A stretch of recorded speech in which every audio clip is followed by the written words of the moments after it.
Good afternoon and welcome to Wild and Weird Radio Live. This is live number 7. Is that right, Brandon? I think Yep. that's where we're at. So, these are continuing to do really, really great. And a lot of people have been having fun. We've had people who've wanted to come on the show, and we have one of those with us tonight. Our special guest is Theresa from Theresa's 100 Histories of the Tri-State. And you also are a member, I believe, of SRI. Is that correct?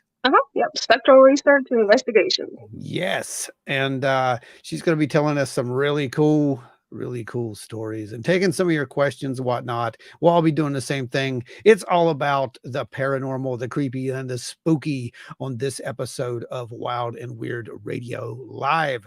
Everyone, we are down one person. So bear with me. I'll be checking the message boards in real time. I'm the only one who can check until Joe gets here. So it may get a little congested at times, but we'll stick with you and try to keep you in the loop. So with that being said, let's go over to the comment thread and welcome the good folks who are here. We have people who are listening from both Facebook and from YouTube. If you are listening on Facebook, remember, in order to leave a comment, you have to give them permission to allow StreamYard to post on your behalf so we can see your name. If not, it just says unknown user or Facebook user or something like that. And we want to give you full credit. Ike is here. Hello, Ike. Ike will also be on tomorrow. Is it tomorrow? Yeah, it's already tomorrow. Geez, these things go so fast. On tomorrow night's episode of the normal podcast, he was nice enough to come on and tell some incredible Bigfoot stories, some paranormal stories, and we got to talk a little bit about his research and on the sleep labs. And man, it was awesome. We got to go over a few things and compare notes there. We have with us the Dewster. There's Dewey over there. Cryptids and Critters Paranormal. Let's see, who else do we have? We have James Boggs. Hey, James, welcome aboard. Speaking of Dewey, last week after I heard that one story, I had to go What'd you buy that get? book. Ghostly Whispers. There you go. Yes. Absolutely. And thank you guys for sharing it out to some folks and trying to get our room full here. We want to get a good base because this is going to be a really awesome show. Like I said, we got a lot of people who are going to be showing up and probably telling some really great stories, which is what usually happens. And that's Ghostly Whispers you just got, right? Is that the one? Yep, that was it. Yeah. Ghostly Whispers, Dewey Edwards. There you go. That one. Have you got to read anything in it yet? A little bit. A little bit? Good. Awesome. Maybe that'll be a good one to get due on at some point, and have him give us the rundown, so to speak. While we're waiting on Joe to get here, if he does get here, is there anything in the news that you'd like to go over in real time rather than this would being just an episode? Anything in particular that sticks out that you could think of? The one that I found earlier today, where they found out that Iron Age people were actually able to make steel long before they thought. I thought that was pretty interesting. Surprise. This is a big surprise to me. No, it's not really. I'm just actually Bronze Age people, not even Iron Age. It's before that.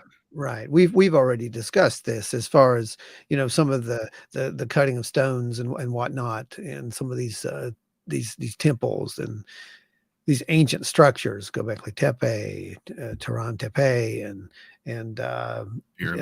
Pumapunku, the pyramids, all these, of course, archaeologists tell you that they were created from, grinding. Well, actually the pyramids a little bit different, but there's others. Copper tools.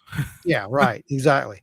So it's a little harder to cut those kind of stones with the precision that you can with another stone. So it makes perfect sense to me that we're looking at the possibility that we actually had metal to do these things. And like we said before, we're pretty sure that there was an older technology here. There was something that's been forgotten and lost at some point. And, maybe one day we'll figure it out before we have to restart. Who knows if we're lucky. What else you got for us?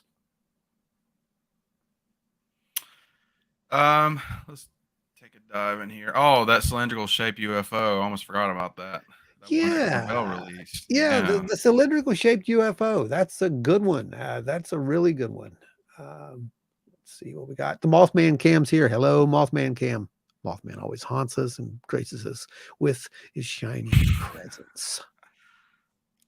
You did bring up a good And point that it did look similar to the other picture that was released a few weeks back. yeah, yeah. There's a lot of interesting things happening in the news that are related that doesn't seem to be related. Pab's Corner's here. Hello, Patrick. Dave G, welcome. And Brandon, I almost welcomed you. I don't know why, because I saw you down there. That's so funny. That's That's pathetic. the only way I can comment. Well, that works. Anyway, so yeah, the cylindrical UFO. I thought that was kind of a weird one. We're going to see some more of these things coming out. I think that's where we're heading in this direction. This disclosure that we're in, that we've been in, seems to be ramping up just a tiny bit. So, you know what that reminds me of? Back in like the mid 2000s, there was like this outbreak of people recording what looked like streaks of light zooming across their cameras. Back when they were a lot much lower res.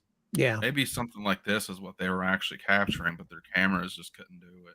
Man, it's very hard to tell. I mean, like we said before, Foo Fighters, orbs, these glowing, it's the same thing. This is all the same thing. This has all happened multiple times before. We're just now, for whatever reason, putting fresh eyes on it. And Spooky Appalachia just finally made it in.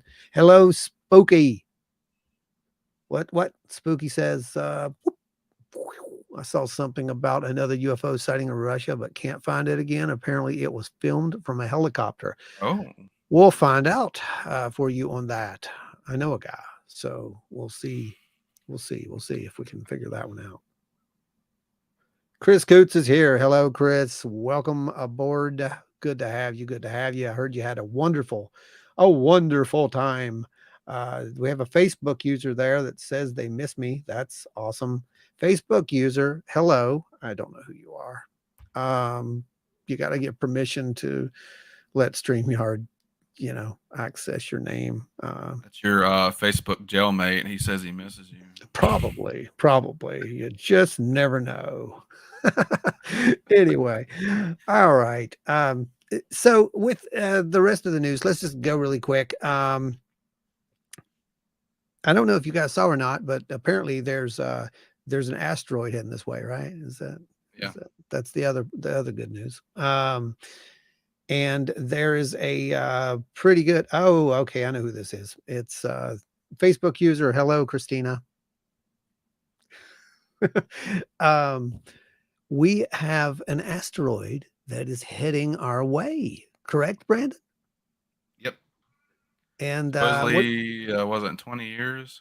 Yeah, 20, 25 years, something like that. I think it was 2046. Is that right? I don't remember the date exactly, but what's interesting about it is this thing is literally this one, as of right now, has an actual 1 in 400 or 1 in 600% chance or something of hitting.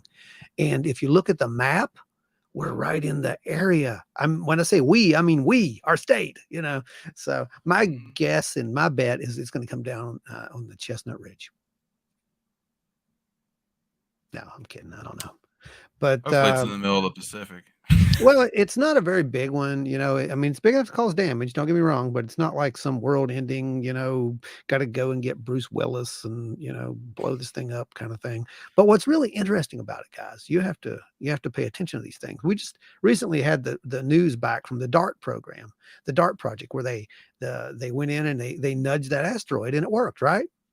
Yep. You ever wonder why they were doing that? I'm just saying, and now we have an asteroid that was discovered in February and it's on a collision course. And, again, it could be on a collision course. I will retract that. I'm not the sun.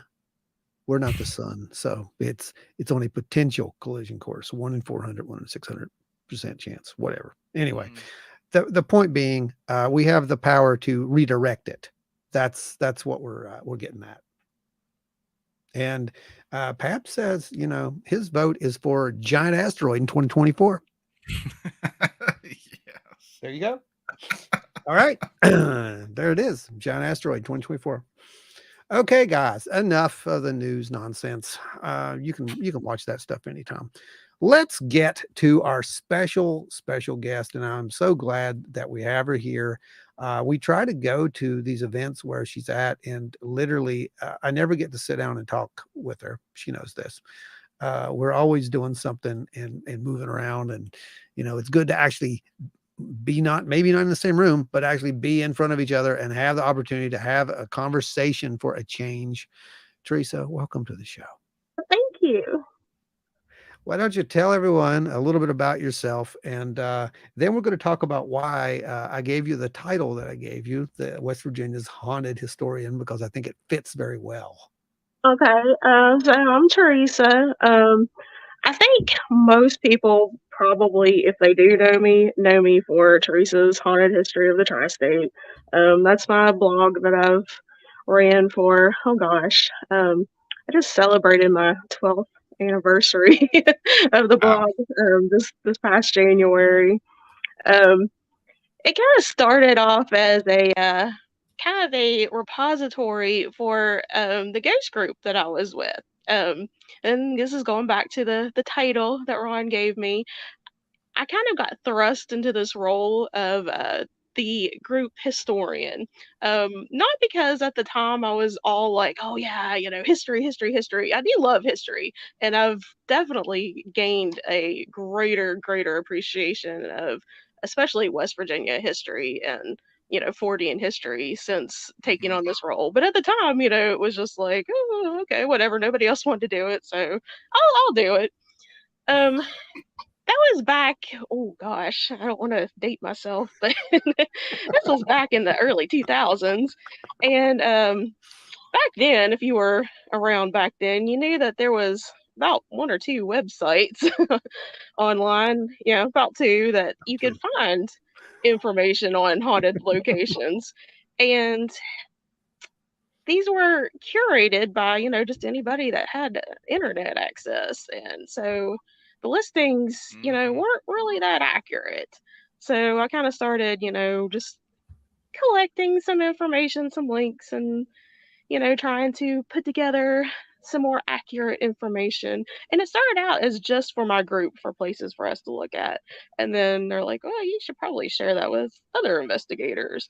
And then it kind of grew from there and grew. And now it's become a website where I collect anything weird, wacky, crazy, monster sightings, UFO sightings, hauntings, ghost stories, spiritualism, psychics, anything just wild, weird, wacky, and crazy from West Virginia and beyond.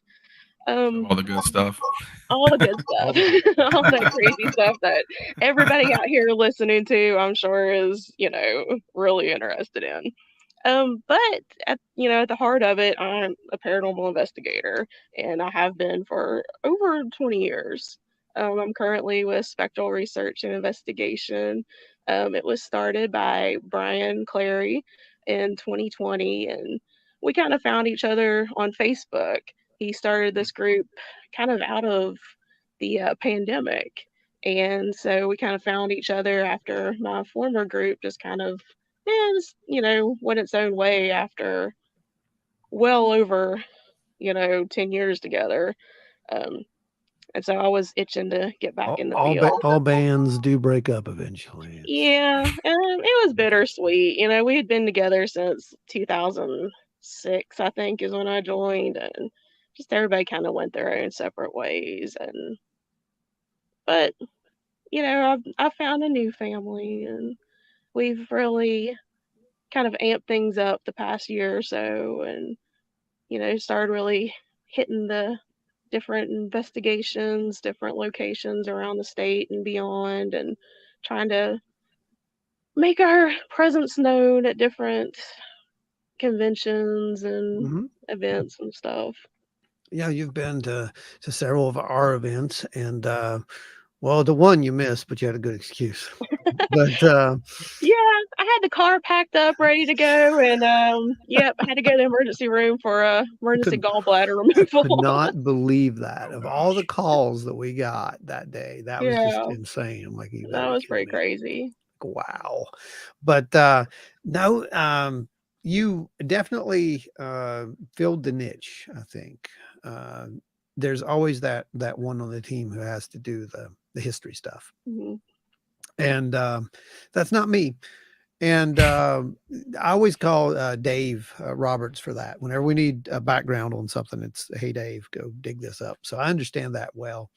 And, it kind of branches off on its own at that point too, because you become a very invaluable member, and you also become this, like I said, a historian. You Mhm. started documenting these things. You put it on your own site. You have your own blog, and it does very well actually. And if you haven't been there, I suggest you go there. I mean, there's stuff there from everywhere. She's not just talking about local. She's got everything on there. I think one of the coolest discoveries that she has made was, I'm going to say, was the introduction of the ovnik. I think Mhm. that was you. You guys were up there and did that, and I know I had never heard of an ovnik before. So, and I know there was a lot of people who didn't. And I've seen your article on that quoted a few times and shared. So there's a good reason for that. That's Mhm. actually a really good thing.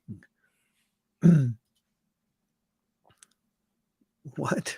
Oh my gosh. They're talking about the asteroid. Hopefully it doesn't smash into the spooky Appalachian bunker. If it does, just get a piece. We need a piece of it. And James, we have our own near Earth protection, I guess, down here on in West Virginia. It's, if the comet comes down my holler, I'll blast with my 8 gauge. There you go. It's an asteroid, so it's not a comet. It might be a little harder to take out. Just might have to up the ammo. I don't know. I'm not an expert. It's the West Virginia way. It is the way.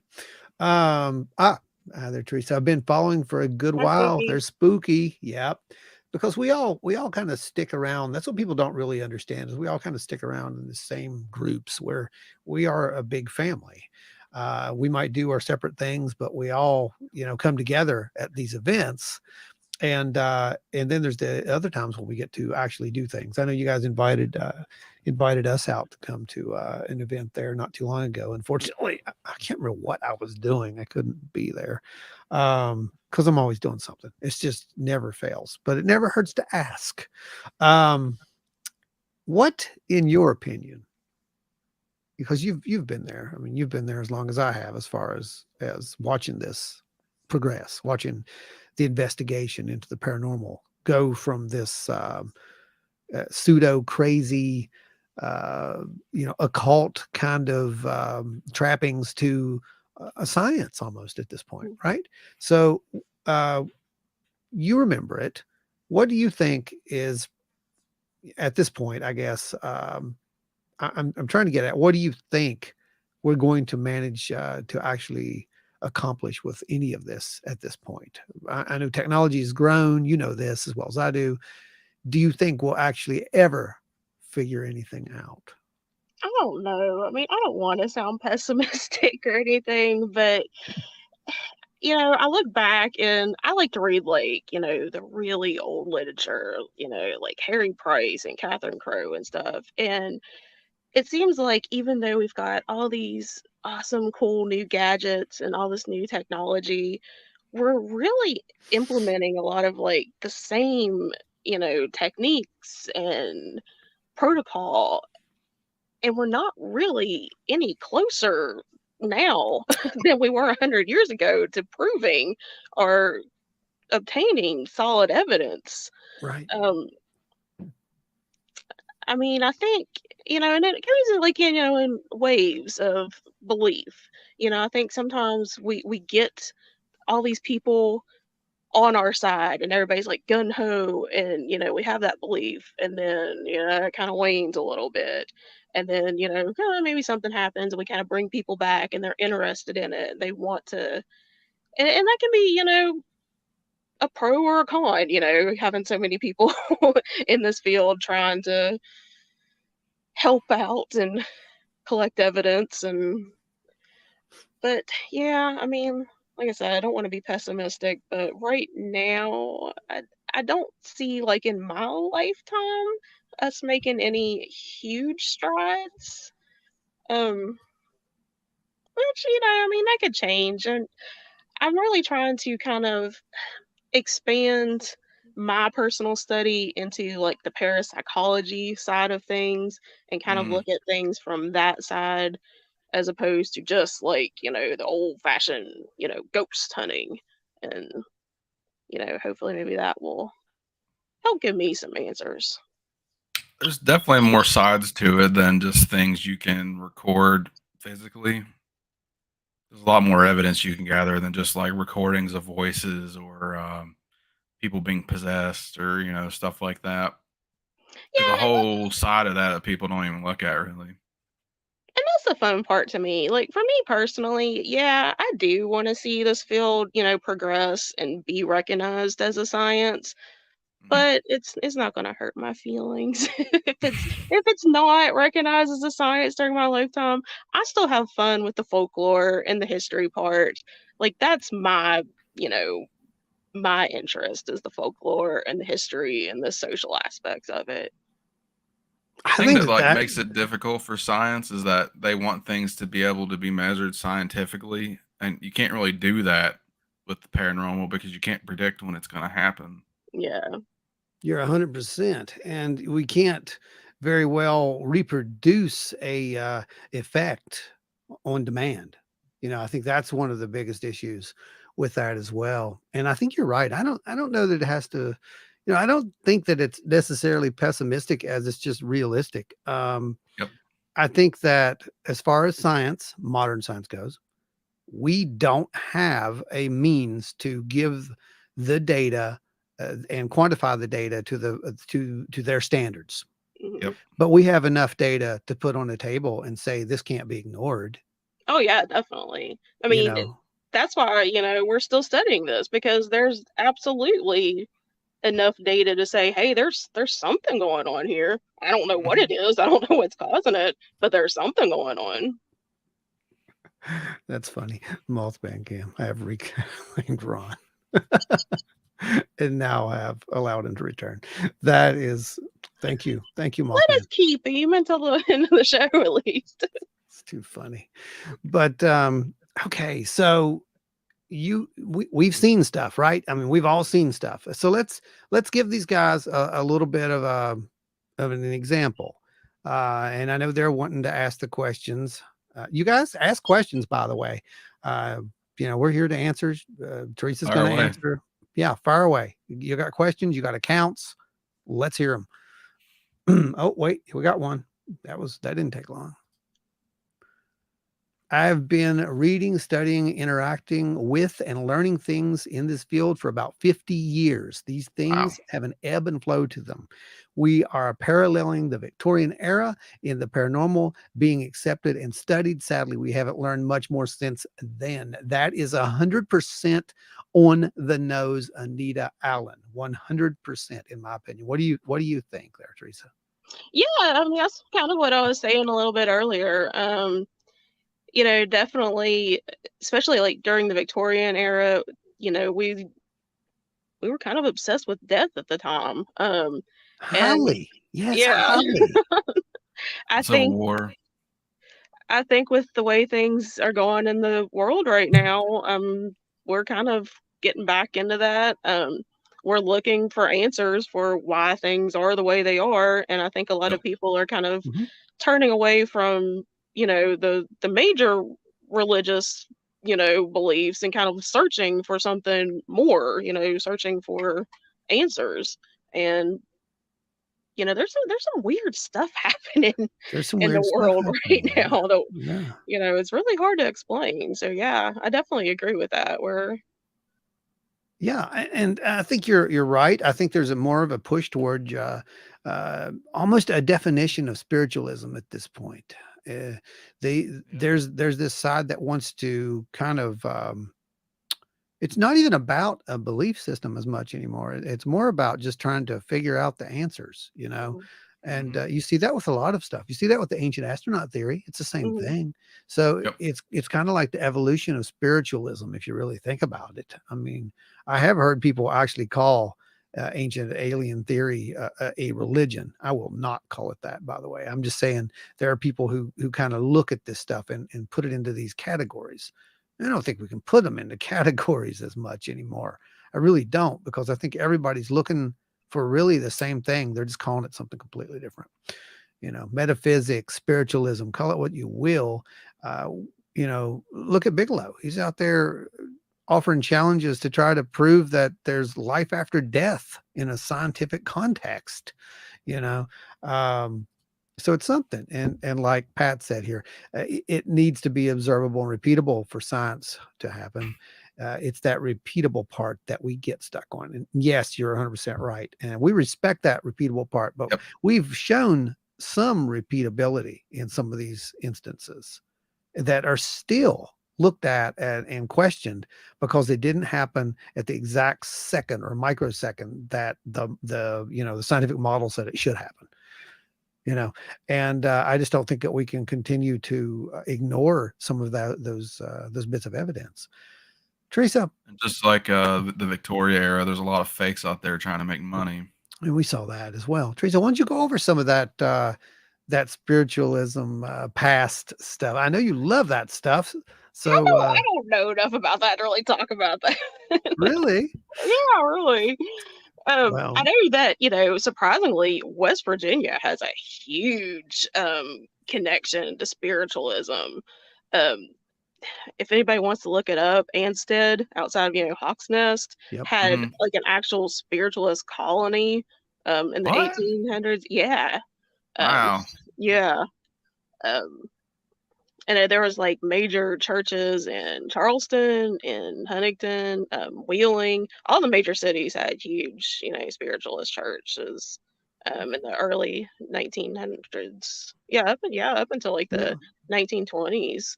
Um, so yeah, we had a huge connection to spiritualism here in West Virginia. It was the thing to do, though. I mean, it kind of was, you know, pardon the pun, it was the way back Hmm. then. Okay. I mean, what else did you have to do? You know, we didn't have Facebook. A Ouija Um, board was, that's what like all the rich fancy people did, yes. and they had like Ouija parties and y- seances, and Yes. Yes, absolutely. Speaking of which, do you have any good stories to share with us on those grounds? Any issues with any haunted relics or items? oh, I don't know. Your favorite one, maybe? My favorite haunted relic item. There's a story, and this was just shared to me recently, that my friend found this on, well, I'd wrote this story a long time ago, and it recently was on a podcast that my friend in Canada had listened to, and she's like, "Did you know that they used your website?" And I'm like, "Oh, that's cool."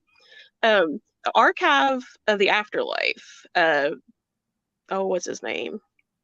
You guys know his name. Yeah, I do. Yeah, I can't remember his name. I can't either. um, yeah, it's up. It used to be in Moundsville. Now it's Mhm. close to Moundsville. He had to move it out of town. Um, yeah, but the Archive of the Afterlife Museum up there, they had a Bible. I guess he still has it up there. But the Bible came from a location that's really, really close to us, Morris Memorial Hospital in Milton, West Virginia, which was the old Oh, polio hospital. And yeah. for years, this old polio hospital, after it was used as a nursing home, for years sat vacant. And I never did it, but apparently it was very, very easy to get into. And a lot of people, went legend tripping in the, 80s, 90s, 2000s to Thank this you, ghost location. hunters. Yeah. And a lot of people got in trouble for it too. A lot of people actually did get caught and got in Yeah. trouble for it. But one person, I guess, that didn't get in trouble for it, they found a Bible in there. And the Bible was opened up to page 666. And yeah. And they said it was like charred along the edges and stuff, and I don't Somebody know. was doing a ritual. Yeah, and I don't know. I guess like spooky stuff happened with this Bible, and they I don't know. I guess we're seeing stuff after they brought it home, so I guess they sent it to the archive of the afterlife because they didn't want it anymore because it was too spooky. But um, I've had a lot of people say that, and even like nurses, that I used to work with a lady who worked as a nurse when it was a nursing home, and she said that Morris Memorial was terrifying, that they would often see what looked like shadow people just pop in and out of doorways, Mm. and Oh there would be wow. nobody there. Yeah, it was Wow. a polio hospital for children. I live in Yeah. Hurricane, and every time we drive to Barbersville the old way, we pass the new resort they're building, and I always wonder, that's going to be fun for whoever stays there. Yeah. Yeah. All these rich people seeing shadow people running around. I'd be very interested to see how that plays out when it's all Yeah. done. Yeah. I'd say it's going to have some interesting stories really quick, is what I think. We got Nita. Spiritualist movement, the one begun by Fox sisters, evolved in metaphysical church. The national headquarters is just a couple miles from my house. Wow. That's Oh, cool. wow. That's pretty cool, huh? Deuster. Saw my first full body apparition in 1964 when I was 11 years old. It continues on through today. Yep, that's how it works, man. Oh, and yeah, look at that. Nah, I guess I just told my age. Dewey, was it in black and white or was it in color?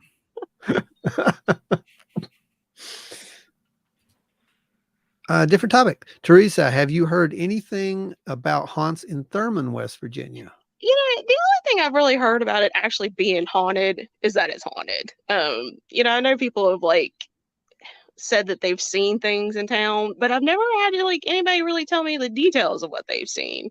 I've been there a couple of times, taking pictures and stuff, and talked to like 3 of the 7 residents. They really, didn't have a whole lot to say, but I mean, just going there is really, really cool. And I know there's a company that holds ghost hunts there now. Oh, Um, is there? yeah, Yeah. I don't know if they haven't had one for a while, I don't think, but yeah, there is a company that holds overnight ghost hunts there. I think that you'd be crazy not to. I Yeah, mean, a lot of these small towns, that's what they need to be doing. They need to be focusing on their paratourism. We said this multiple times over and over and over and over again. That's what it's all about, to get your town a little bit of this revenue, because people, quite frankly, like to be scared. I don't know why, but they do. And the ones that don't like to be scared, they're just curious and they want to go out and, explore the history. And if there's a possibility that it's a haunted location, I mean, come on, you're going to get a lot of Look people. at Salem. Salem is huge with tourism. St. Augustine, Yeah, St. Augustine. yeah, man. I mean, you can't throw a rock without hitting a ghost tour. It's just, and they all do well. It's and pretty that's the awesome. best way to teach history, because it's interesting. It's a little spooky, Mhm. and Yeah, it's very interesting. It definitely grabs the young kids and whatnot. It makes them kind of more interested in history, I think. And if they're too young, it probably scares the crap out of them, and they just they won't go to history class. It gives them trauma. I don't know. Anyway, Nita Allen, as someone raised science-minded, I know the problem is getting the phenomena properly documented and under controlled conditions. With the paranormal, though, you can just about toss any kind of controlled condition out the window. Yes, again, yeah, that definitely. absolutely. And I think we know how that goes. I mean, we can go and do baselines and go back an hour later and do baselines, and they'll be completely different sometimes. It's just, you can't have controlled environments when it comes to actual ghost hunts, so to speak. And I don't even like that term, that ghost hunt. I mean, it's not like we're hunting them. Ghost research or paranormal research in general. I would say paranormal research, but that kind of tells everything. Let's see. Looking at some of your comments, guys. Keep them coming. Keep them coming. We have another Facebook user. Facebook user. Good evening, everyone from West Virginia. Hello, Facebook user. Remember, give StreamYard the okay to post your name so we can thank you personally. What else do we have? We have Pabs. If you have an item that is haunted and you want to remove the spirit attached to it, you simply need to heat the item to 1,000 degrees. Is that at the Celsius or Fahrenheit, Pat? I mean, or does it matter? Gosh, let's see what else we got. Man, you guys, I'm trying to look. 1,000 degrees Celsius would be Dewey close asked to the the sun, same, right? it's the same question. Dewey, just Fahrenheit or Celsius? Anita, Argos moved in around 1976. It's totally his fault. I studied all of this stuff.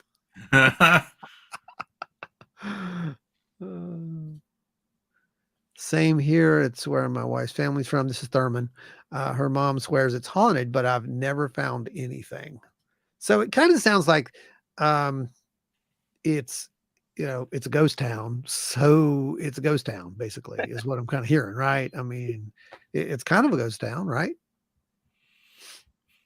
Well, it's not very far from where the Hawk's Nest disaster happened. So, right. We got here dereliction houses, dark spirits. That's how I feel about Thurman. Induced or cryptid. Yeah, see, there you go. Well, he says either works. So yeah, apparently you heat that item up to 1,000 degrees, you don't have ghost anymore. What do we got here? We got Aaron Willard. What advice would you give a newcomer to paranormal investigations? Great question, Aaron. Oh gosh, that would take all evening. I would definitely some simple, first starter pieces of advice. If you can, and I know this isn't feasible for all situations, try to find a group or a like-minded, group of people, and kind of start with some, people that have been in this field for a while, and go out with them first. They'll teach you the ropes, but you got to make sure that they actually know what they're doing, because a lot of people that even have been in this field for a long time, they might teach you some bad habits. But yeah, make sure you read up on the subject. Anything and everything you get your hands on, old stuff, new stuff. Just don't watch ghost hunting shows and use that as your one and only source of information. That's probably the biggest advice. Don't use that as your main source. Um, don't go out and buy a whole bunch of equipment. You probably got more stuff at home that you can use than you'll ever, think that that you can already use. Absolutely. Yeah, agree. And the most important, I think, instrument that everyone overlooks is themselves. Yeah. I think you are a living biosensor, and we've all been there. We've gone into these buildings and we get that weird little tingle, that weird cold chill, that feeling that something's watching. Sometimes it really is. Don't ignore that. You are your own best piece of equipment, honestly, I think. And Dewey, number one word, bit of advice. Don't go out alone. Yeah, that's always good advice. Absolutely. For a couple of reasons. Like, of course, safety reasons. But then, if you actually see something, you want somebody there to, hopefully verify it with you. Yes, absolutely. That, and how many times have we've been out there, and the potential of just stumbling around and hurting ourselves. You got to have somebody pull you back out of the woods or out of an old house, right? I mean, we've been into some good ones, so I know for a fact, some dangerous places. Even it's not so dangerous places. I nailed myself to the floor at Travis's one time. Okay, Hal, I got to hear this. I was sitting on the floor out in the storage area, out in the old hotel room. Yeah. And I don't know how I did it, but I scooted or something, and my pants got stuck on a nail that was sticking out, and I was stuck, and I could not get up without ripping my pants. So, oh my gosh. Yeah, I had to receive some assistance. It's like that. Remember that urban legend, the girl who was at the graveyard? Yes. That's it, isn't it? she stabbed her skirt and It was the Ovnik.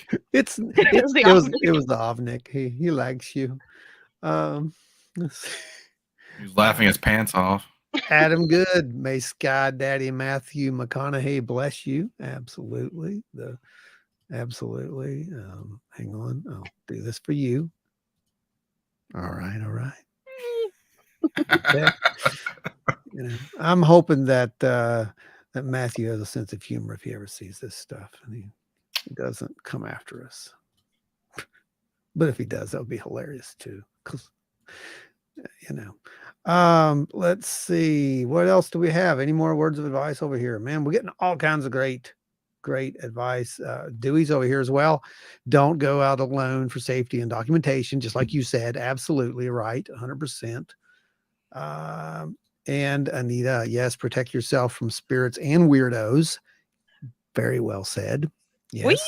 We've definitely encountered some weirdos on investigations. This uncanny earth has dropped in. Oh, Hey.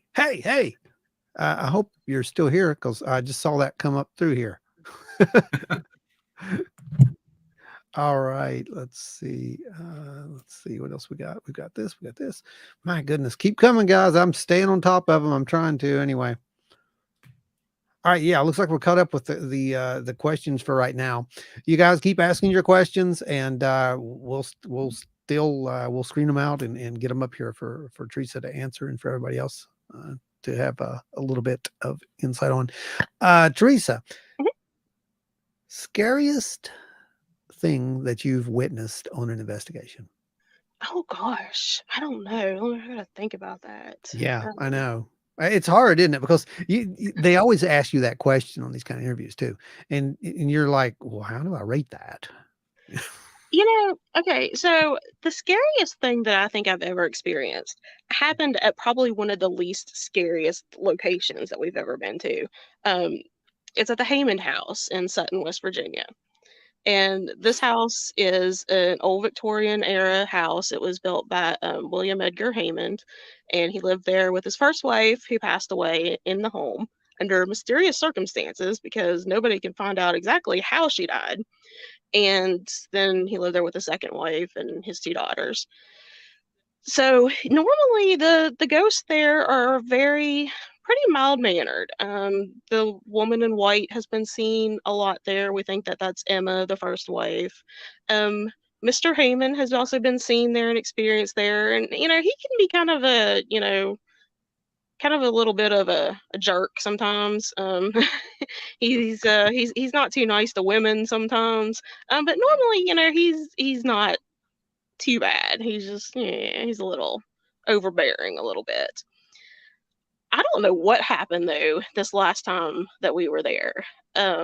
But something happened, and we were there for 2 nights. It was a 2-night event that we did. The first night it was open to the public. We did a public event there, and then the second night it was just our team. So the first night that we were there, we had the owners there, her niece, the public was there, and we had Vanessa from, I can't remember what group she was with. But all of us were there, and we were kind of broken up into groups. And my group was downstairs. And we had our walkie-talkie just sitting on the table, and we were in the parlor area. And we heard Vanessa, who was upstairs, come across the walkie-talkie, and we heard it was definitely her voice, and she sounded frantic, and she said, "Hello, hello." And so we grabbed the walkie-talkie off the table and we picked it up, and we're like, "Are you okay? What's wrong?" And she's like, did you hear that? Was that you guys? And so we had both heard this voice, but it wasn't her and it wasn't any of us. So we're like, "Oh, okay, that's kind of weird." And so we put the walkie-talkie back down, and we're like, "Oh, what was going on?" And then all of our equipment that we had that was on the table, we had it turned on, like all of our, REM pods and EMF detectors and stuff, so people could look at it. Everything turned on full blast right there in the middle of the table. So we're like, Wow. "Oh, that was kind of weird." Wow. Yeah. So nothing really huge the rest of the night, happened. Except for we accidentally left on the EM pump.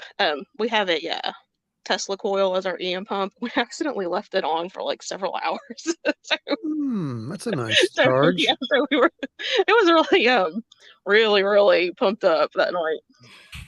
So the next night is when all kinds of like crazy, crazy stuff started happening.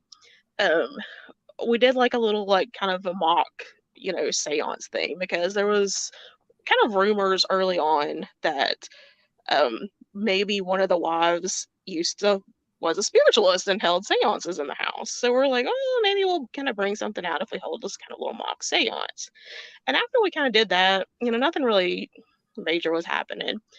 But we were using little cat balls just to kind of see what was going on, and we had them in a little row from the basement up into the parlor area, and they would light one by one coming from the basement to the parlor, and it kept doing that like one by one.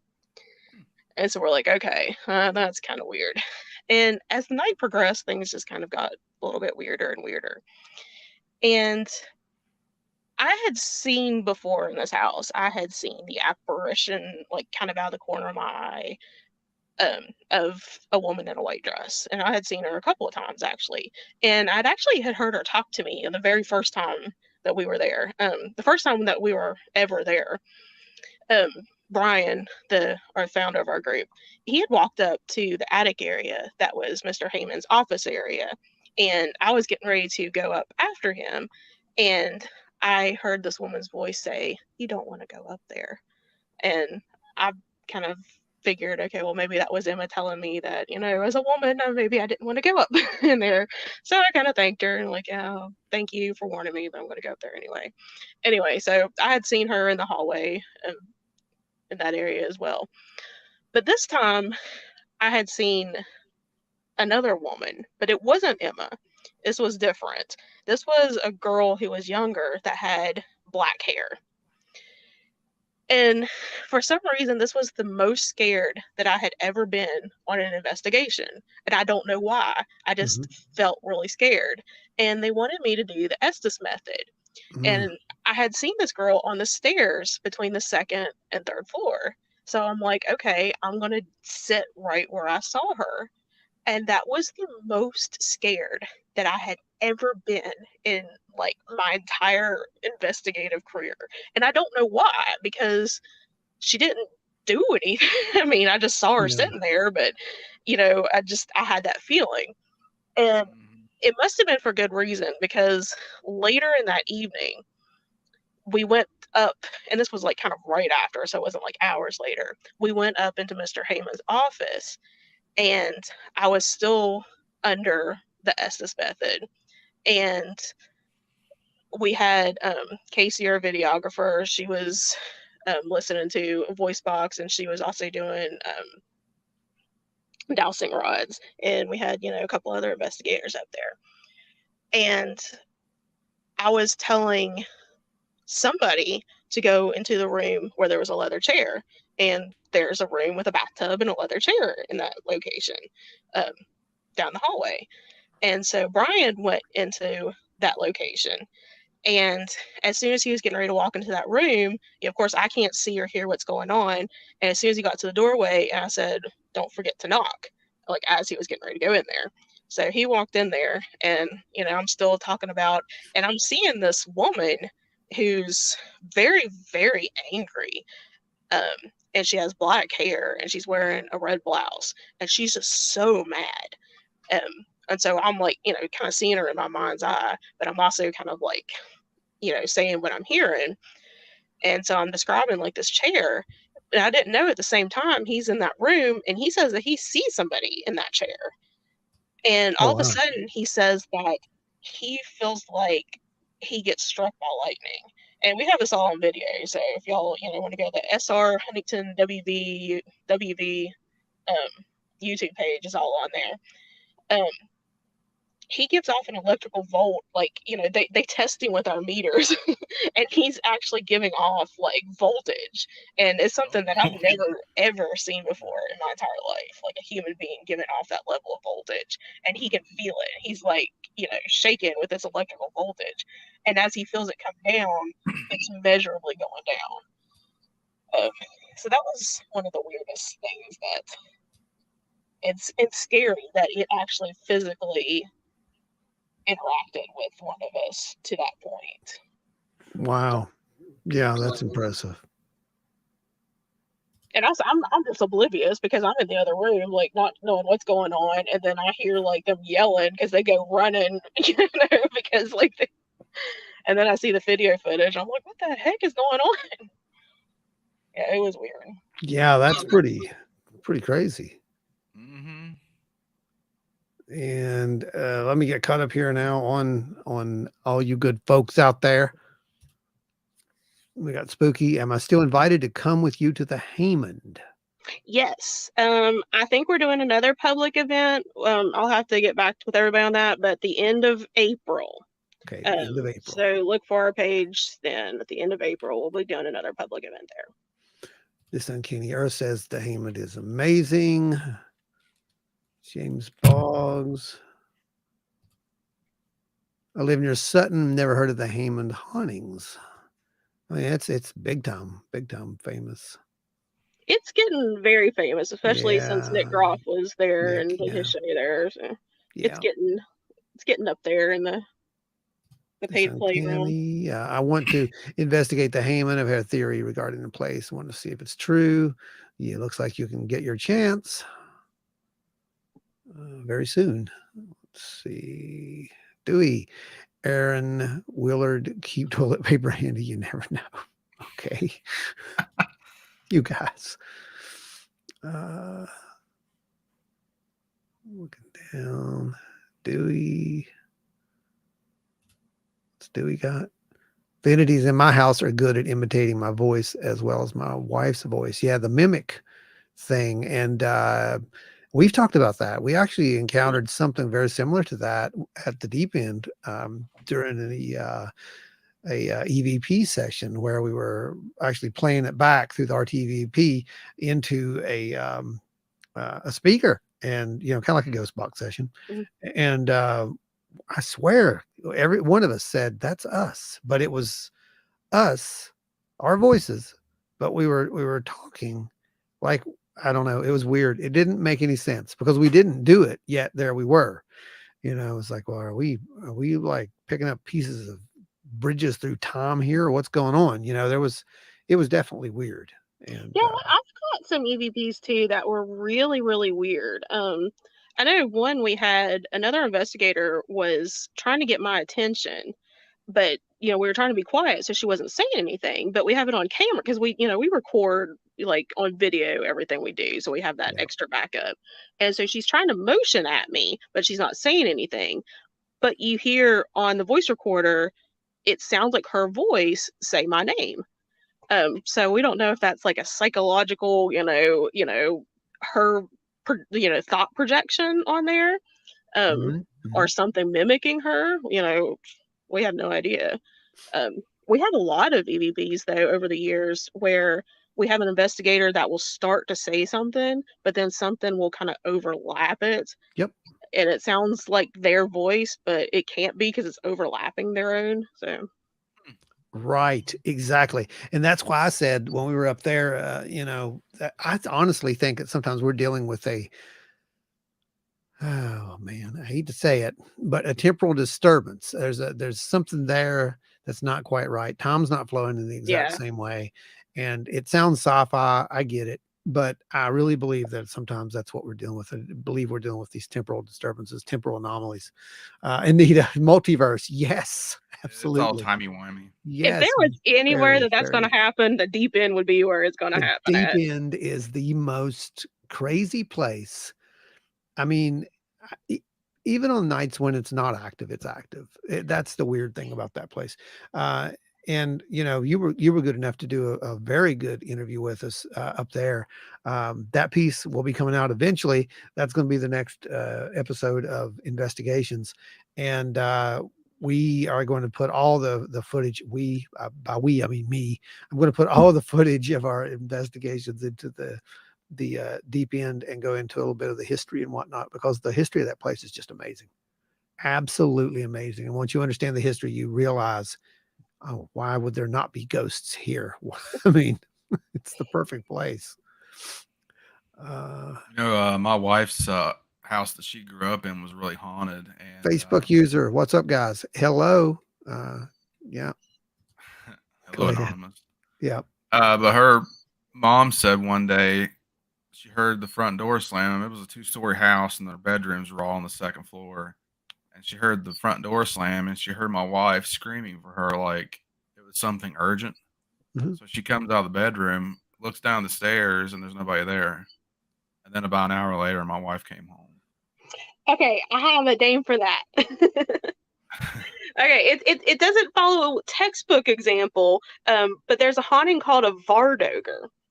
And a lot of people have actually had this experience. It's a Norwegian term, but even if you're not Norwegian, a lot of people have had it. And so it's a doubles phenomena where you come home about 15 minutes to 30 minutes before your body does.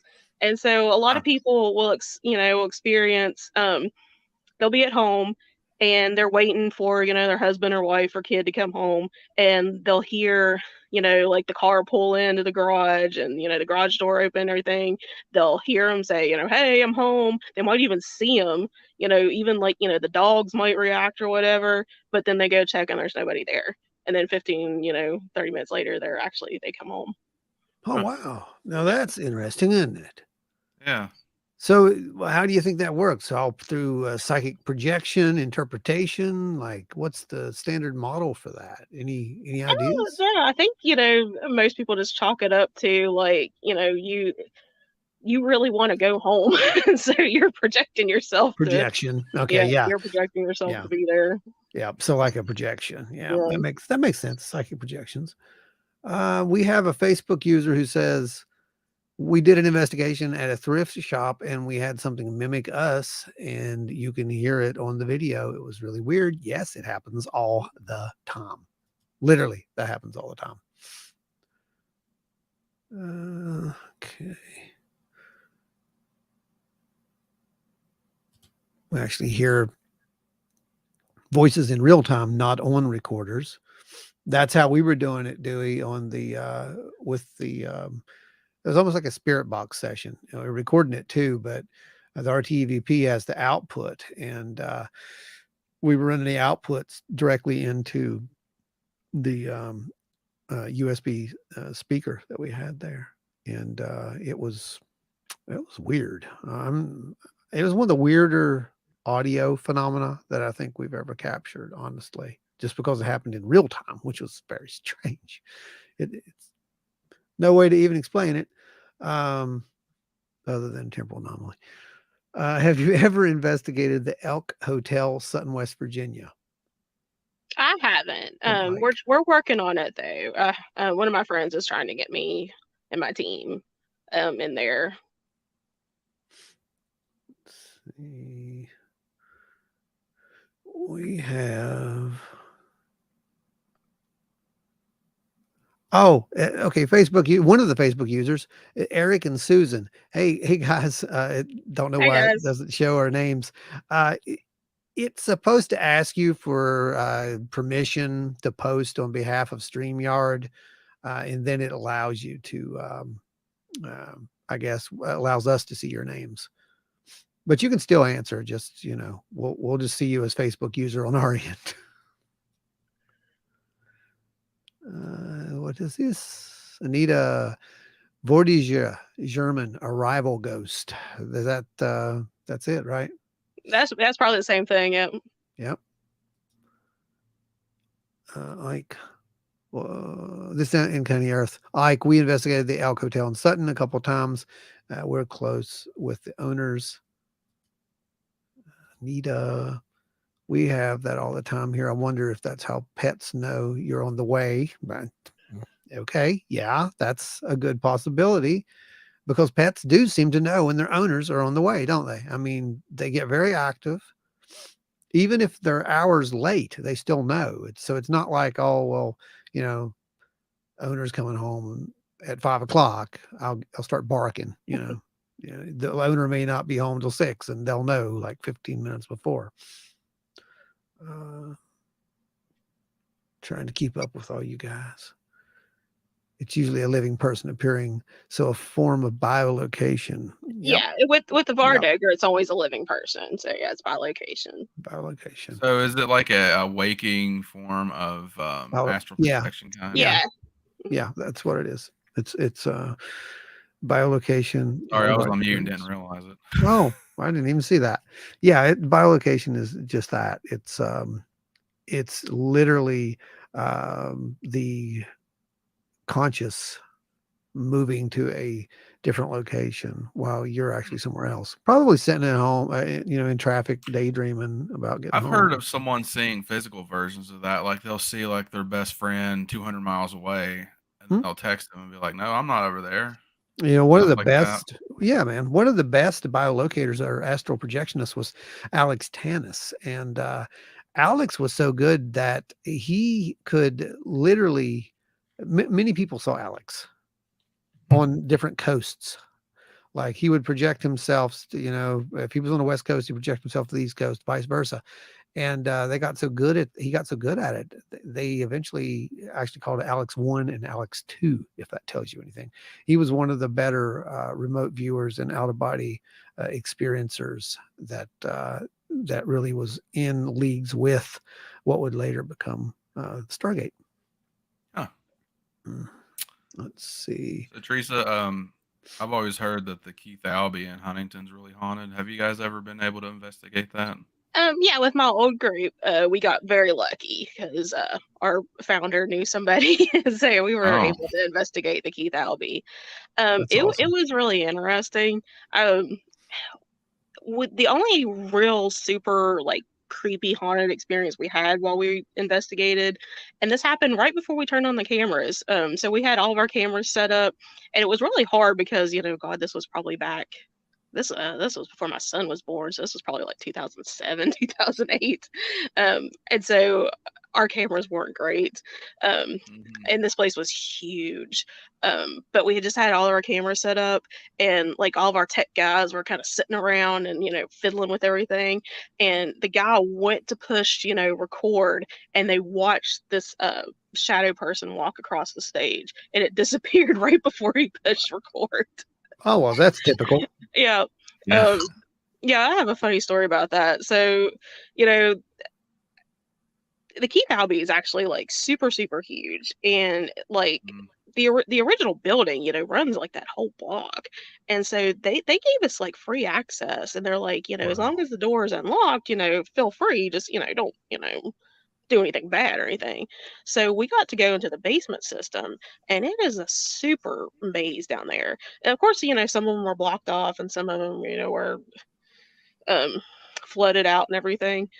So we were mhm. just, kind of going through this maze under the basement and everything. And we walked through this door and we're like, what the heck are we? We're not in the theater anymore. And we looked up a sign and we were in the autism services building, just in their hallway. Oh gosh. And we looked up at the camera and we're like, oh God, we're sorry. So it Yeah, literally so is a maze with a portal, yeah, apparently. it's literally a maze under there. Wow. I've always heard that was the most haunted part of the theater. I actually had an experience there before, I investigated there.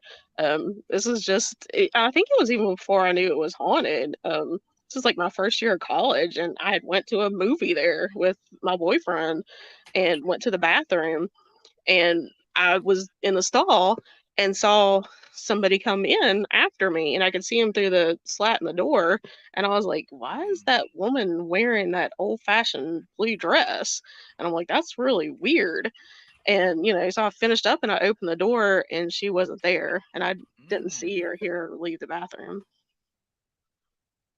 My wife Wow. used to. She was in a theater program that was in some old theater in downtown Charleston, and the theater manager used to tell them that that place was super haunted, and they would have all kinds of weird physical things happen, like props would fall over, Wow, ropes would get untied, they would see people walk across the stage, stuff like that. I can't that's remember what crazy. theater it is now.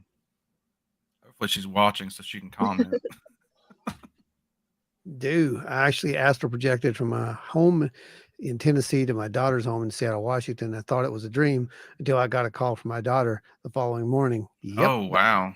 That's very cool. it's very common, my friend. It's actually a lot more common than most people think. Um, the perception of the other person actually seeing you or perceiving you is the more uncommon part, but actually, the travel part and the experience is very, very I've heard common. of that happening a lot right before people pass away. Oh It's like yeah, they start yeah, telling people goodbye. yeah. That's those are the deathbed visitations, and Crisis that's apparition. crisis apparitions. It's all the same. Yeah, it's very, the battlefield ghosts. It was you had that a lot with that. So yeah, that's pretty common, honestly. You hear that a lot. What else do we have? Guys, if anybody wants to come on and join just for a bit and tell your own account while Teresa's here, you're more than welcome. Just let me know. We'll send you over a link and we'll get you in here. All you have to have is the camera and a mic, literally a phone. Or cell phone. Yeah, do it right from your phone. You don't even have to have Mhm. anything special. So, um, all right. So you're doing a lot of stuff now. You're not just focusing you're focused mainly on ghost apparitions and whatnot, but you're also doing other things. Um, let's talk about a little bit of the wild and weird West Virginia history. Um, I want to know what's the most credible, you heard me, the most credible, the most credible legend or cryptid when it comes to West Virginia. What do you think? Oh gosh, Yeah, I know it's a hard question. that is a super hard question. Yeah. Which one's more Most credible? It doesn't mean it's more, it's at 100%. It just means, yeah, I could see that. There's a little more evidence for this. um, I don't know. I mean, I could rule out a couple that are Hmm. not, necessarily I don't think are super credible, but most credible. I mean, it would probably be, our most famous, our big ones, Flatwoods Monster and Hmm. Mothman, because, they saw something. They saw something. And they saw something. And, especially with Mothman, I've heard so many different theories about, oh, okay, they were on drugs. Okay, this was 1966 in Nope. Point Pleasant. I don't know what kind of drugs they were Nope. on, but yeah, no, people Nope. weren't on drugs in 1966 in Point Pleasant. Nope. Um, Not yeah, those people anyway. yeah. No. Or oh, they just mistakenly saw a crane or an owl or something. These people knew what an owl or a crane looked like. I mean, they weren't stupid. I mean, they definitely saw something that scared them, and definitely My enough people yeah. saw something. My whole thing is that the fact that we had so many, right? Yeah. Witnesses to Mothman. And the Flatwoods, I never, you may have heard me say it before, but I never really considered it. I just thought it was a really cool legend. Mhm. I thought some kids saw some things. It was a really cool legend. And then at one of our shows, the lady walks up, picks up one of my paintings, says, "Oh yeah, that's that thing that your uncle went and looked for." I'm like, wait, what? And Huh. he was with the Air Force. Mhm.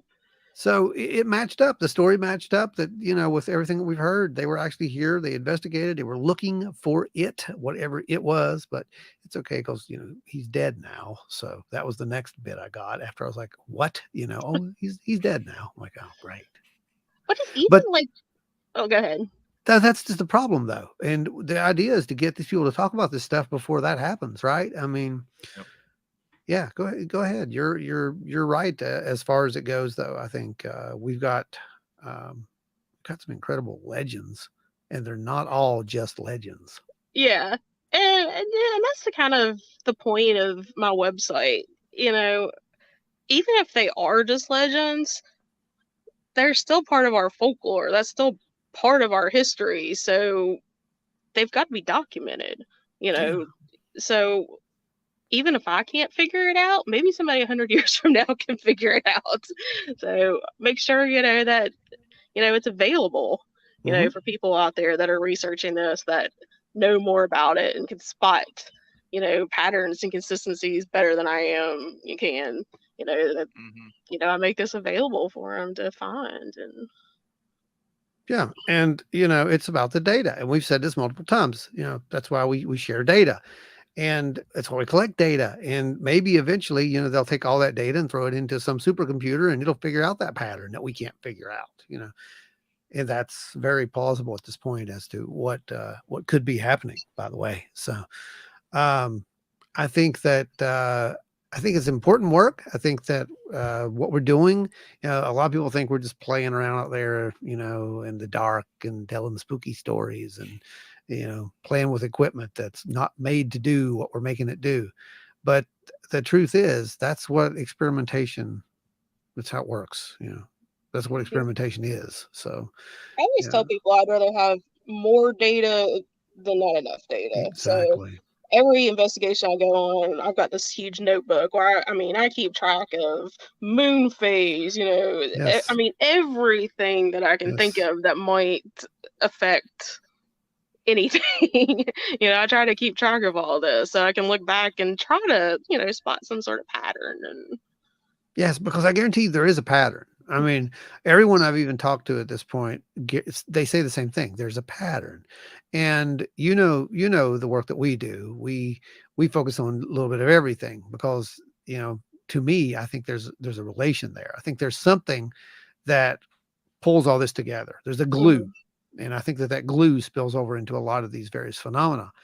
And I think if you can just validate one thing, you may be able to pick up, on the rest of it and figure out what's going on there. I don't know. It's kind of like what we always said with EVPs. Are you talking to a ghost? Well, what is a ghost? You know, is that a traditional ghost, as in, i.e., a dead person, or is that a multidimensional being, or is that something we can't even imagine? Yeah, we don't know, right? I mean, so everything that we're doing, it's all 100% experimental, but we are getting results. Yeah, exactly. Like I started out in this field, just, oh, I'm interested in ghosts and hauntings. And, year after year, you can see the progression, in my Yeah. website. That's when I started, okay, all of this is connected. So I started looking into parapsychology, Yep. ufology, cryptozoology, just trying to come at this field from every single, side that I can think of. And because it's all connected somehow. I don't know how, Hmm. but Yeah. I think it's all connected somehow. Yeah. I think there's an underlying energy source, is what I think. Go ahead, Brandon. What? Oh, I thought Oh, you were I was saying reading something. comments. Oh, yeah. Okay. What do we got? I was not reading comments. Sorry, guys. I'm behind. I was fascinated by the story there with, that commonality, which is, Hmm. like I said, I think that's happening. I think that's a very real thing. I am One thing trying they to have in common document. is that it's, oh, sorry, go ahead. Oh, now go ahead. What? I was gonna say the one thing they have in common at the moment is they're very hard to prove scientifically. No, that's the truth, isn't it? I'm trying to document our recent local stories. Sadly, nobody thinks their stories are important because they aren't the kind of things you would see on TV. Yes, Anita, you're Yeah. absolutely right, but they're all very important, aren't they? And I'm Ab- guilty of that too, because I think, oh, I don't need to document that. Like, my experience wasn't, that crazy or anything. but it So was important, though. yeah, so I need to get better at that myself. Yep, it's part of the data block. That's what Question Russ says too. for Teresa. What kind of data do you have with connections between UFOs and the dead? Um, well, Space zombies? Yeah. space, Space zombies? some Plan 9 from outer space. Yes. Um, well, there has been here in West Virginia and beyond, cases of UFOs hovering over Graveyard. graveyards. Yep. The first, you know, arguably the first Mothman sighting here in West Virginia, the Clendenin sighting was over a graveyard. Mhm. So I don't know. Why are UFOs interested in deceased humans? I don't know. I don't Or, I don't you have know, yeah. I Yeah, don't have enough exactly. data on that yet, to be Maybe honest. they're curious about our rituals or something. Yeah, I mean, It could be, Brandon, if we are dealing with, some form of new ET or something that's actually, or a probe that's trying to gather information. Yeah, yeah, I can see that. I mean, we Um, dig up old graves all the time to figure out why they did things. yeah, yeah, exactly.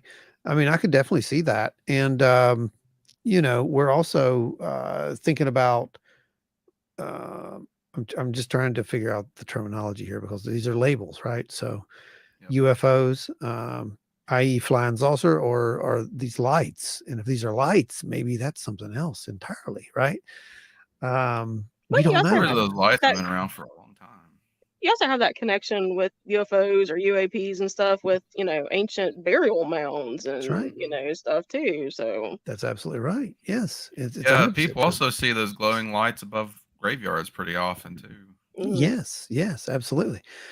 And we have, let's see, Theresa, absolutely. I have a lot of theories on what connects the phenomena, but it's hard to test said theories. Yes, Mhm. it Yeah, very much is. Deceased humans don't complain as much about being abducted. I think we just solved this mystery. good Well point. done, Pat. Well done. Absolutely. What if UFOs are spirits? Well, James, in some cases, they may be. And they may be spirits. They may be all the above. We just don't know. There may be multiple things, and we kind of think there are, but we think that those things are operating on a different level of physics, so to speak, or a different model of physics, a different form of energy, if you will. That make more sense, kind of vibrations. I don't know. It's hard to say that stuff without sounding crazy or completely a cultish new age, but it does deal with vibrations. It does deal with energy, I think. And I think that all that is very well related, and that could be what why so many people are seeing these glowing orbs over graveyards and so forth. Now, if it's a literal nuts and bolts looking saucer, Mhm. okay, I'm interested because we've already proven that that may be an interpretation. So that could also be an intelligent ruse to make you think that that's what you're seeing.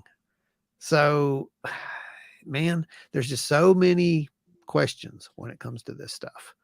I've literally gotten to the point now to where I question almost anything. And I don't mean I question it to the point of, is the witness telling me the truth? I think that a lot of these witnesses are telling us all the truth. I think it's the truth that they perceive, the truth that they themselves personally witness. But if you were there standing beside them, you may not have seen the same thing.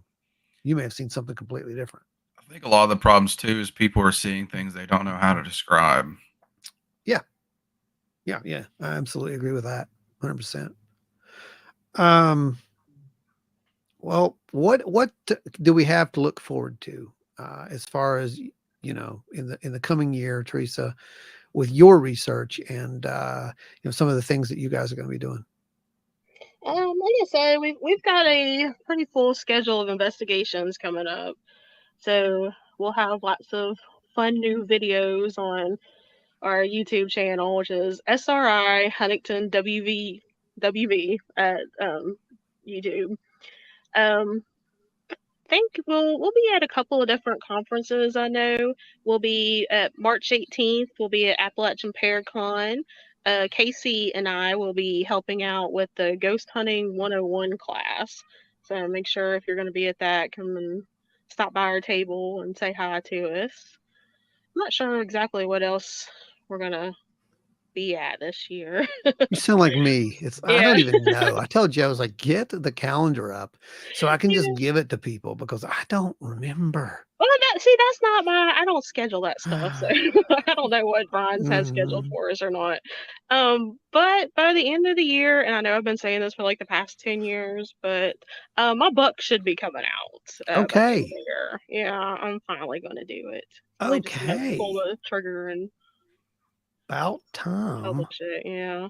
I understand though. You're looking at someone who started writing a book 20 years ago and multiple times I've quit. It is much harder than people think it is. Trust It me. is much harder than what you think. Well, it's not even that. It's like with mine, it's like, do I really want to go there? And now I don't think anyone cares. Back then they cared. Now I mean, it it's won't like, be the craziest thing ever written. no, it won't be. It definitely won't be. Yeah, it definitely won't be. Anita, I was on a panel on UFO phenomena once, and one of the PhDs had a great theory that they were mental projections by us related to the comprehension of death and afterlife. It related to stages in brain evolution, bicameral mind, etc. And this being the beginning of mankind's next evolutionary step. Well, that makes sense in a weird way. And I know you weren't expecting me to say that, but that is kind of, where the metaphysical concept takes it as well, that it's all projections and so forth. And some people take that literally, but I don't think it's meant to be literal. I think it's meant to be personal. I think that, again, this is a perception based upon you. And, we all three of us here, we may go into a so-called haunted building, or we may go out in a field and look for a UFO. And I will guarantee you that we will perceive it completely different. We may see the same thing, we may experience it in the same place, but there's something that's going to be different about it. We're going to perceive it different because that reality is literally being created by us. And I know that sounds hokey, but that's kind of how it works, I think, with this stuff. And I think that's why a lot of witnesses, they give the same general description, but they also have a little bit of discrepancy, if that makes sense. Look Yeah, at the there's gray. a Yeah, there's a yeah. psychological experiment you can do where you set an object on a table and have a group of people write it down with the way they describe it, and every single person will have a different description of that object. Because perception is completely different. We may Yep. see things a little different, feel things a little different, etc. Mhm. And I think that's a definite that's a definitely real thing. Did you put you put the link up there to Yep. SRI? Okay, I see that. Good. And can you put a link to Teresa's YouTube in the chat, please? I'm going to grab that and we'll throw that up there for these guys as well. Dooster, are you guys going to Monster Fest in June? We're not going to be there vending or anything. There's some other stuff going on. Might actually go over as an actual just a civilian. That would be fun, right? Because we don't get to do that too often. I did that last year at Kecksburg, and it was a blast. Just to actually go and not to have to set up a table, and but I still sat at a table. I sat at Stan's table and filled in for him when he wasn't there, which was hilarious. But and then this year I'll be back there, but I'll be actually speaking this year at Kecksburg, I think is what I'm hearing. As far as Monster Fest, we may pass through if there's nothing else going on like the weekend. I don't know about Joe. I doubt he'll be around. He'll probably be working. Let's see.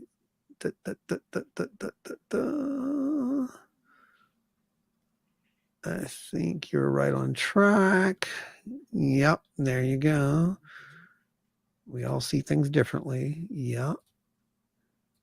And Adam says, what would we all describe if we put Sky Daddy Matthew McConaughey in the middle of a table?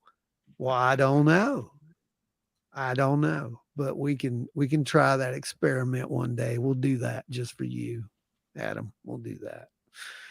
What do we got you can't go to a con for fun run. That's not allowed anymore. That's true. It's not allowed anymore, but it's okay. Every now and again, I'll get to go and just hang out and check out the vendors, which is really fun. And maybe, hopefully, they'll have some new rocks that I don't have in my collection. It's possible. Could happen. Probably not, but possible. Brandon, you have any questions? Audience, you have any questions? There is the link. Brandon just put it up there for you. Can I do that? Let me see if I can do this. Nope. So, what's your favorite little known story that comes out of West Virginia? Little known story. Little known. Oops. I kind of like the story. There. I don't know. Like, I don't know. I don't know what's little known and what's not little known. Because Blew my mind about Anstead being a cult town. So I mean, yeah, that's really interesting. Yeah, definitely look that up. I can't remember what the name of it is, but if you look up like just Anstead Spiritualist Colony, you find it. It had a name, but I can't remember what it was. One of my favorite, kind of little stories is Charleston, West Virginia had its own Ouija board. Yeah. What? Yeah, so the guy who is credited as being the father of the modern Ouija board moved to Charleston, West Virginia for several years. And while he was here, he patented his own Ouija board, which he called the Nirvana Talking Board. And it had a very unfortunate design. This was in 1908, and it had a swastika on it, which before the swastika was bad. So let's clear that up. He used that because of the ancient connotation, not the unless he was a time traveler. Go ahead.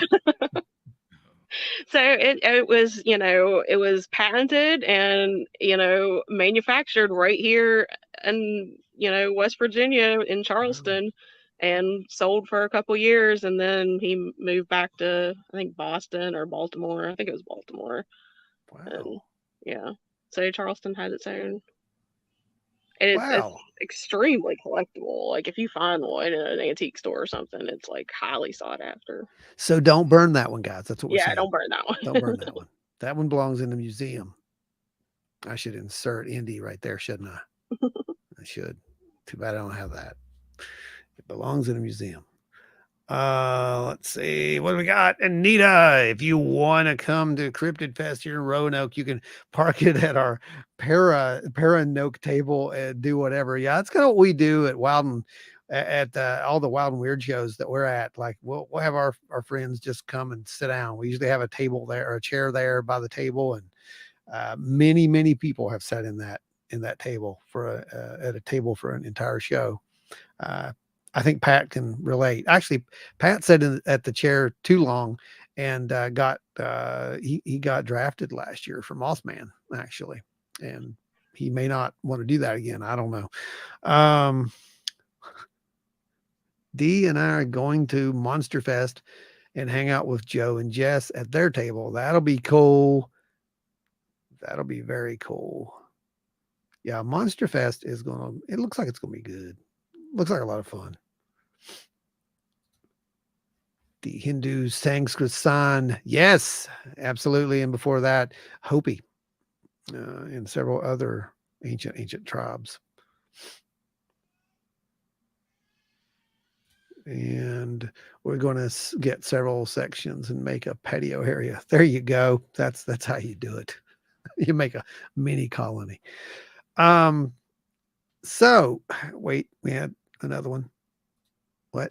I had a chair at Mothman. Oh, yeah, that's true. You had a chair at Mothman. You just couldn't use it or food. And by the way, Theresa was our savior at Mothman. For many people who do not know this, we would not be alive if it was not for this woman. So we will always be forever in her debt, simply because we couldn't get away from the table to get food. There was no way to get out of there with, I know that the official number was like 20-some thousand, but I'm telling you, it was more than that. Way it was more. a lot of people. I'm saying 30,000 at least. And there was just no way to get out and get food. And we had to give a presentation in an hour and a half, as I recall. And there was this angel's face that appeared at the corner of our tent. And and she says, "I'm going to McDonald's. You guys want anything?" And I was like, "Yes, yes, we do." So I was worried that she would actually be able to get back to the festival, but she did. And that's what pretty much got me through the rest of the day. It was an amazing event. Don't get me wrong. And if near starvation is the only price to pay, I'm okay with that. But yeah, it was very awesome to have someone who would to do that for us. So you're always going to be we're always going to be in your debt, is what I'm saying, Theresa, because you kept us from starving. Oh, you're welcome. We gotta stick together in these I know, spooky right? things. That's what people don't understand sometimes. What we got? We got going to get off here and go to bed. I need hours and hours of beauty sleep. He's going to go astral project, everyone. Don't let him fool you. He's probably going to come spy on everybody. I see you, Dewey. I see you. My cat will be watching Right. for you. Good night, buddy. We'll see you next week. Maybe that's why cats freak out and just stare blankly into a corner sometimes. Well, I think that is why they do that. We would have been spirits hunting Point Pleasant forever if it wasn't for Theresa. Yes, yes, absolutely. So say we all. Let's see. Great show. Good night. Okay, good. Well, everyone, get your questions in the last minute. We're going to be wrapping up here in a bit. We have another incredible show coming up. The next live, I don't know if you know it or not, will be next Thursday, right? Is that the world? Is that the one? Is that the big one? Is that the World Contact Day one? Do you remember? Yep. It is, right? Yes. Yes, yes. So we'll be having World Contact Day live. It'll actually be a day after World Contact Day. We were going to do it on the day, but for technical reasons, we decided to do it a day later because our special guest wants to be able to hang out with you guys for just a little bit longer than he could if we did it on the actual day. So, Reverend Michael J.S. Carter, who is now a really good friend, is going to be with us, and he'll be taking your questions. Ancient astronaut theorists say, "Come on, we're ready." And so get your questions ready for this man. He's also a very very incredible author. He has several books out there which he'll be going over, and it's going to be a really good discussion. Great discussion. UFOs, ancient astronauts, spirituality, biblical stuff, all the things you were afraid to ask, you can ask. It's World Contact Day. There are no He'll wrong. definitely answer them. Yeah, he definitely will answer them. Yes. Yeah. And what do we You not got? like his answer, but he'll answer them. You may not. You may not. Let's see. I love our little community. Yes. Yes. Our little community is growing, and I'm very happy with our little community. Well, folks, friends, good neighbors, everyone, I would love to thank Theresa for coming and hanging out with us tonight. Theresa, is there anything else you would like to hit on before we sign off? You're more than welcome. Oh, I think I'm good. I'm excited about Good. next week's show, though. I'm excited to tell you all about my. I had a contact dream the morning that I had my gallbladder taken out. What? Oh, Yeah, What? I can tell you now if you want me to just go ahead and tell you now. Yes, we'll hang around Okay. for that. Everyone, stand down, stand down. We're do not cue the music now. It's nothing huge, but okay. Well, it's a kind of a little convoluted story. It's okay. So Go ahead. We got time. so for years, I've had little kind of things going on that when you read and take those tests that have you been abducted by aliens and stuff, I always check so many of the little boxes and stuff off. Been there. And my husband and I, we always laugh all the time that we think that aliens brought us together because we've been married for 4 years and we met when we were 19. And we dated when we were 19 and, broke up and didn't see each other for years and years and years until 4 years ago. I was trying to call a work contact and I called the wrong, or I texted the wrong number, and it was him. And Oh, yeah, it just happened to be him. what? Yeah. What? What are the odds? So after not seeing him for almost 20 years, I Mm. accidentally texted him. And so we dated for 6 weeks and then got married. And it's funny because, my son is not his biological son, but looks exactly like him, has the same color hair, same color eyes, same build, acts exactly like him. So we always like joke around that, it was like the aliens and everything that brought us together, and that he's actually his real biological father and all this stuff. Okay, so the thing in question. Okay, so like Ron said, the very first Wild and Weird con, I was all packed up and ready to go. I had the car packed up, and I went to bed early that night because we were, going to drive the next morning. And I fell asleep about 11 o'clock, and about 1 o'clock, I woke up screaming, and I woke up screaming out of this dream, and in the dream, I was in this room, and it was like completely, like, it wasn't like flat, but it was, it was like this whitish gray color, but it was like everything was smooth. Like there was, no like rough edges or anything. It was just all like smooth. And these two, and I couldn't get a good look at them, but these two little beings or people or whatever, they were about a little bit shorter than me, and they were on either side of me, and they were helping me walk through this doorway, and I was just in super super pain, and they brought me to this other being that was a little bit taller than me, and this was like the one that was like obviously in charge, and they were freaking out, and they brought me to this thing, and it was like human shaped but not. And it was wearing like a one piece kind of suit. But that's all I can really remember. I can't remember what its face looked like. All I can remember it was just that it was a little bit taller than me and it was like human shaped. And these other smaller people or whatever on either side of me supporting me, they're freaking out and they're like, something went wrong. We don't know what's wrong with her. What do we do? And the taller one's like, well, send her back right now. And that's when I woke up like screaming in pain. Oh crap. Yeah. Oh man. Oh. So, What? I mean, it could just be like a hallucination because I was, my gallbladder was like getting ready to explode on me or whatever. But, and, my husband was laying there right beside me the whole time. And he's like, well, you didn't go anywhere because you were, you're right here the whole time. Maybe not physically, Yeah.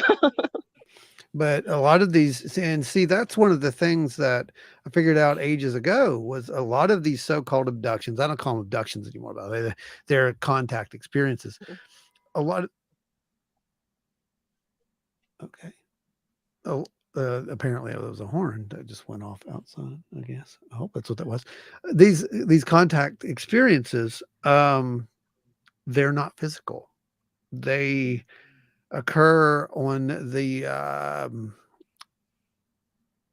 level that some, I guess, metaphysics would call the astral level. I don't like that word either, but they definitely occur on a non-physical level. And a lot of what you just said about these things occurring, these synchronicities, so to speak, like you getting back together. It's, in my opinion, in my experience, it is 100% very real. I don't think things happen out of chance. I've seen too much that has shown me that something is definitely pushing these things along. And you can call it whatever you want. It really does not matter because I don't think it's a malevolent force. I've said that multiple times. I think these are very benevolent, almost caretaker type things. It's interesting to me that that reaction that you admitted that they had, something went wrong, Mhm. Um, it's very interesting to me because it's like, I know a lot of people, there's going to be divided to be, oh, well, they did something. Well, maybe no, maybe they didn't do something. Maybe they knew that you had to have something done immediately. Mm-hmm. And, this is how it's going to have to happen because, that's, if people don't know, that's very dangerous. I mean, that's a big deal. Maybe it was And a group of student aliens and they didn't know what to do to fix you. it's very possible too, because there are definitely cases of healings that do occur. And, Yep. that's, Minor surgeries and stuff like that. oh yeah, major things. That's just amazing to me though. And definitely a huge thanks for sharing that. And yes, that would be really cool if you would tell that. We'll get you the link there next week and you can hop on and actually tell Michael that. He'll definitely find that interesting. Believe me, he will find that very interesting. They were, yeah, didn't get that. They were interns. There we go. Before I riled up the spirits in Ron's house. No, I think it was just a very loud horn outside. Probably the Men in Black. Just don't say DM. Oh yeah, it's not that. I still think we interrupted an abduction when I was a kid. Well, I mean, it happens. I don't know how to even say that anymore than it happens. I know these things seem weird to people. I know what you do and what I do. Definitely, some people think we shouldn't be doing it, that we're, going somewhere we shouldn't be doing. It's science. This is science. Whether you see it as something through your belief system is one way or the other, it's no different than cartography. It's no different than the chemistry, which was originally alchemy, which was tied to spiritualism. See, it's all related. That's the whole thing. And we have to kind of get away from these crazy labels that we've given everything. And, recently they renamed UAPs again. You know this, right? Mm-hmm. You knew that. Yeah. Yep. So it's not, it's always someone trying to get away from a certain label because it looks bad, or this label's in this trappings. Well, it doesn't matter because they're always going to be talking about the same thing, regardless what word they use. We don't have a word for this. So as of right now, it's just an anomalous study. We study an anomalous events and phenomena. And I think it is important. And I'm glad to see you doing it. And I'm glad that you always share that data, because that's what it's all about. I know when we get something interesting, we try to put it out there and get as many eyes on it as possible. And I think that is definitely just important to do. What do we got? We got Adam, may Sky Daddy, Matthew McConaughey bless us, everyone. All right. All right, guys. I think that's the show. And man, did we go out on a great note there at the end. That was awesome, Theresa. Thanks for sharing that. Like I said, we do have Reverend Carter here next week. So you want to make plans to be here. We will be advertising it, of course. So we'll try to keep you reminded. Make sure that you get to our, we're going to be doing that special. This is World Contact Day. That's right. We'll actually be giving away some stuff on this show. This will be a fun one. You get to actually get some of my art. Yes, that's right. You'll actually get an original or something like that. We're going to be doing a drawing, and that will be for our friends who are on YouTube. So you guys who are listening on Facebook, you've got to get to our YouTube. It's free. Just click the link, go to YouTube, and make sure that you hit the subscribe button. You have to be subscribed, and we're going to draw from the ones who are here in our room, and we'll tell you how to do it that night when we're doing it. So, and then at the end of the show, we're going to do a drawing, and someone's going to win, and it'll be a lot of fun. You're going to get a chance to get something that no one else has, and it may not be cursed or have an alien tracker on it. If you say it's cursed, Zach Bagans will show up. It's definitely not cursed. I'm good with that, man. I'm very good with that. So anyway, I'd like to thank everyone for being here. As usual, it has been an incredible show. Man, I can't believe we've done 7 of these lives at this point. That's amazing to me, and that you guys are still here with us and still enjoying them. We're gonna keep doing them. Yeah, the more you guys keep showing up, we're gonna just keep doing them, and it's just gonna get better. That's all I can say about that. I'm trying to find all the closing stuff here. If you're wondering what I'm doing, there we go. Anyway, you can catch our normal podcast over on all of these wonderful places and more. Just do a search for Wild and Weird Radio. You'll find us. We're out there. If you've had any sightings or whatnot that you'd like to report, head over to wildandweirdwv.com. I've made it very easy for you. There's a tab there that says report sightings. You click on that and it pulls up this little forum, and it's just a digital, very quick digital forum. You just check some boxes and click in, type in what you saw and so forth. And it automatically sends that over. I'll get it in the mail. I'll take a look at it. If it's, something that happened recently, we may contact you and ask, if we can come out to do an investigation, anything like that. Doesn't matter. UFOs, ghosts, any kind of paranormal activity, Bigfoot, cryptids, whatever. And if we can't do it, we do know people who might be able to, like Theresa and SRI. Who knows? Like I said, the idea is to get people on the scene as fast as possible, and that's what we're doing. You'll be able to catch us next, I believe, at Dave Spink's World of Weird, MonsterCon. That'll be April 28th, 29th, and 30th up there in Richwood. A very cool little show. Last year he tried it, and there was a kind of a blizzard that came in, so he postponed it a bit this year and pushed it back into warmer weather. So we shouldn't have any issues like that at all. Brandon, I still don't have your information to put on this, but there is the links to our social. That's me over on TikTok. I've been putting more of my art over that way. Some of you guys got to see some of my new art pieces this week. I did a nice little painting there of some things and so forth. And I've got some acrylics that I'm working on that I'll be putting up. Facebook finally let me do reels again. So, I'll be posting a few of those up. Thank you guys.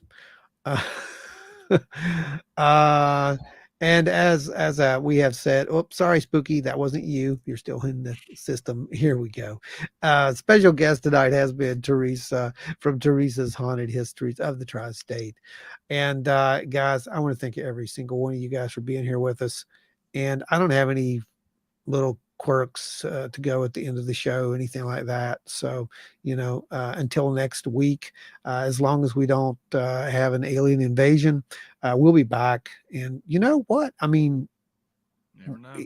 Yeah, I mean, even if we do an alien invasion, we still might be back because we might get an exclusive. I may have some contacts. Who knows? Anyway, stay wild and weird, everyone. We'll see you out there.